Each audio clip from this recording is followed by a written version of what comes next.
พี่น้องเตรียมตัวเด้อสิบห้าไปเบิงปิดฤดูกาลหมอลำรัตนศิลป์อินตาทยราชวันที่24พฤษภาคม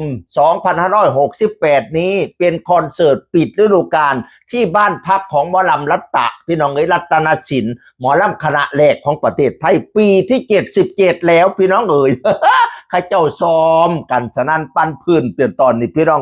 อีพอบุญถือกสิขึ้นน้ำเด้อเต้าบุญถือผู้อาวุโสแห่งวงรัตนศิลป์อินตาทยราชพี่น้องแล้วก็ท่าญาติรุ่นที่3บอดตุ้ยก็เตรียมโตขึ้นแล้ว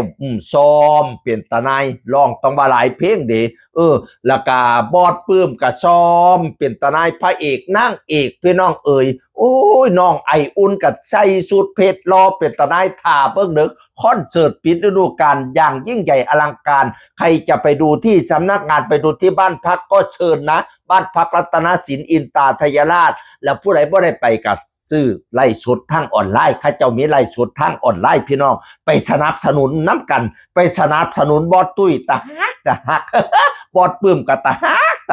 เป็นตาฮักเป็นตาเพ่งเป็นตาแง่งเป็นตาเบิงพระเอกรัตนศิลป์กับมิแต่คนรอๆเด้อไปรวยไปลายเด้อนางเอกกับป่วยรวยไปลายเด้อนางเอกแก้วปานทิพย์บ่เป็นธรรมดาของคอยเด้อหลายผู้หลายคนพี่น้องไปเบิ่งผลงานปิดฤดูกาลน้ำกันไปให้กำลังใจลูกกำลังใจหลานพี่น้องหมอลำเฮาสิก้าวเดินต่อไปได้ทันมีFCไปให้กำลังใจเด้ไปให้กำลังใจน้ำกันแม้ว่าเฮาบ่ได้ไปเฮาก็ซื้อบัตรกลุ่มปิดไล่สดไปกำลังใจอันลูกหลานหมอลำน้ำกันพี่น้องพระเอกก็มีแต่ผู้รอๆนางเอกก็มีแต่ผู้สวยๆโอ้ยบ่แม่นข้อยสิได้เหมารถไปอีหลีติข้อยสิได้เหมารถไปเบิ่งหมอลำรัตนศิลป์อีหลีติปีที่77แล้วพี่น้องโอ้สร้างแต่พ่อสอใดวะตั้งแต่อีพออินตาเนาะอีพอบินตาเบิดบุญแล้วอีพอบุญถือก็มาสร้างต่อปะนะไปพอบุญถือกับอีเมสวารามาสร้างต่อหลังจากนั้นก็เป็นยุคของลูกเพิ่น3คนเนาะอาจารย์ใหญ่สุริยาอาจารย์1สุรศาสตร์อาจารย์เจี๊ยบทิติมาบาริรุ่น3กำลังขึ้นโซ่บอดตุยชินวัตรบอดปื้มนัทวิโรธพี่น้องทุ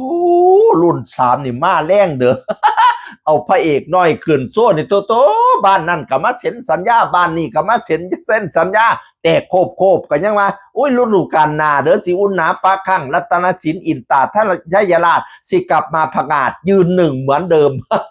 รอลุ้นนำกันพี่น้องแต่ที่แน่วันที่24พฤษภานี้รีบเข้าไปด่วนเลยซื้อกลุ่มปิดด่วนเลยถ้ารู้ว่าไปไม่ได้นะพี่น้องไปให้กำลังใจบอสตุ้ยไปให้กำลังใจบอสปื้มเป็นตาฮักเป็นตาเพลงเป็นตาแงงเป็นตาเบิงตัวผู้บ่าวน้องอาอายนะ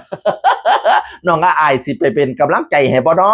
สิไปปิดฤดูกาลนำบ่น้อยานุสิพาไปบ่น้อพ่อจ๋าสิพาไปบ่น้อโอ้ยอยากเห็นน้องอาอายทั้งเวทีรัตตาหายวันที่24เนี่ยสิไปบ่ล่อรุ่นน้ำกันพี่น้องจากเสียงอื่นคนเก่ามาเว้าสู่ฟังสวัสดีครับ